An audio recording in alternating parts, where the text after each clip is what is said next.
এয়া হৈছে নিশা আৰু তাইৰ শাহুৱেক। নিশা এইখন ঘৰলৈ বিয়া হৈ অহা প্ৰায় এসপ্তাহমান হৈছে। তাই এজনী বহুত ভাল ছোৱালী আৰু তাই খাৰাংখাচ স্বভাৱৰ ছোৱালী।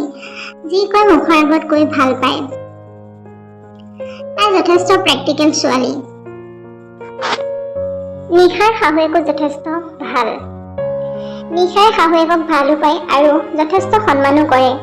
কিন্তু তেওঁৰ কিছুমান পুৰণিকলীয়া নীতি নিয়মে তাইক কেতিয়াবা বৰ অস্বস্তিত পেলায়। কিছুমান অযুক্তিকৰ কথাই তাইৰ মনত কষ্ট দিয়ে।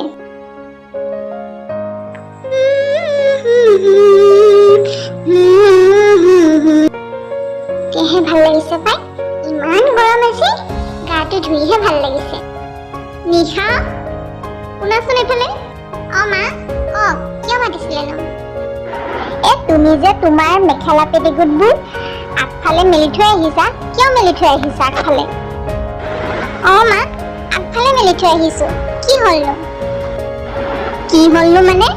তুমি নাজানা নেকি মাইকী মানুহৰ মেখেলা পেটিকোট যে আগফালে মেলিব নালাগে বুলি? তোমাক মায়ে সেইবিলাক কথা একো শিকোৱা নাছিলে?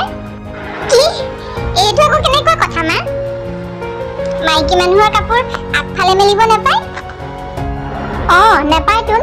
তুমি মোক দেখা নাই? বিয়া হৈ অহা আজি অত বছৰ হ'ল মই মোৰ কাপোৰ সদায় পিছফালে মেলো। পিছফালৰ সৰু ডাঙৰডালত তুমি দেখা নাই মোৰ কাপোৰ মেলি থোৱা? আৰু মোকতো এবাৰ সুধিব লাগে তুমি।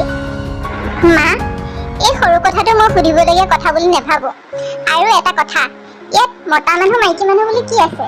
পিছফালৰ সেই ডাঙৰডালত ৰ'দ নপৰে, সেইকাৰণেহে মই মোৰ কাপোৰকেইটা আগফালে ডাঁৰত মেলিছো। আৰে ৰ'দ পৰা নপৰাৰ কি কথা আছে? মাইকী মানুহৰ কাপোৰ সদায় পিছফালে মেলিব লাগিব। মা, আপোনাৰ এই কথাটো মই কেতিয়াও মানি ল'ব নোৱাৰো। এতিয়া সময় সলনি হ'ল। কিছুমান কথাটো মানুহে নিজে চিন্তা চৰ্চা কৰিও সলনি কৰিব লাগিব। এনেকে পুৰণি নিয়মবোৰ ধৰি থাকিলে কেনেকে হ'ব? কি কৈছা? সময় সলনি হ'ল? সময় সলনি হ'ল বুলিয়ে এই নীতি নিয়মবোৰ এৰি দিম নেকি? এইবোৰ নীতি নিয়ম পালন কৰিয়ে আজি মোৰ 60 বছৰ হ'লহি। আৰু এতিয়া তুমি কৈছা সময় সলনি হ'ল, এইবোৰ আমি কিছুমান কথা এৰিব লাগে। মোৰ ঘৰত এইবোৰ কথা নচলিব দেই। শুনক মা, পিছফালৰ ডাঁৰডালত ৰ'দ নপৰে, সেইকাৰণে তাত মই কাপোৰবোৰ মেলা নাই। আৰু মই কওঁ, আপুনিও পাৰিলে পিছফালে সেই ৰ'দ নপৰা ডাঁৰডালত কাপোৰ নেমেলিব। কাপোৰত থকা বীজাণুবোৰ ৰ'দ নপৰিলে কেনেকৈ যাব? আৰু সেই বীজাণুবোৰ নগ'লে খৰ খজুৱতি আদি বিভিন্ন ধৰণৰ ৰোগ হ'ব পাৰে। হ'ব থোৱা তোমাৰ নীতি শিক্ষা। মই যি কৈছো তাকে শুনিবা। যোৱা, এতিয়া তোমাৰ মেখেলা পেটিকোটবোৰ লৈ আহি পিছফালে মেলি দিয়াহি। আগফালে মেলি থৈছা, মানুহে দেখিলে কি বুলি ভাবিব? মা, এটা কথা শুনক, মই মোৰ কাপোৰ আগফালে মেলিম ৰ'দ পৰা ঠাইত। আপোনাৰ সেই পুৰণিকলীয়া নীতি নিয়মবোৰ মই মানি থাকিব নোৱাৰো। যদি আপোনাৰ ইচ্ছা আছে আপুনি সেইবোৰ মানি থাকিব। এতিয়া মই যাওঁ, মোৰ ঢেৰ কাম আছে, ভাত বনাবলৈও আছে।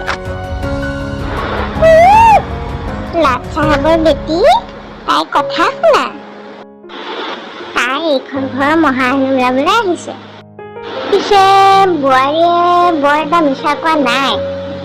মই ইমান দিনে ৰ'দ নপৰা ঠাইত মোৰ কাপোৰবোৰ মেলাৰ কাৰণেই চাগে মোৰ ইমান দিনৰ পুৰণা খজুৱতি বেমাৰটো ভাল হোৱা নাই।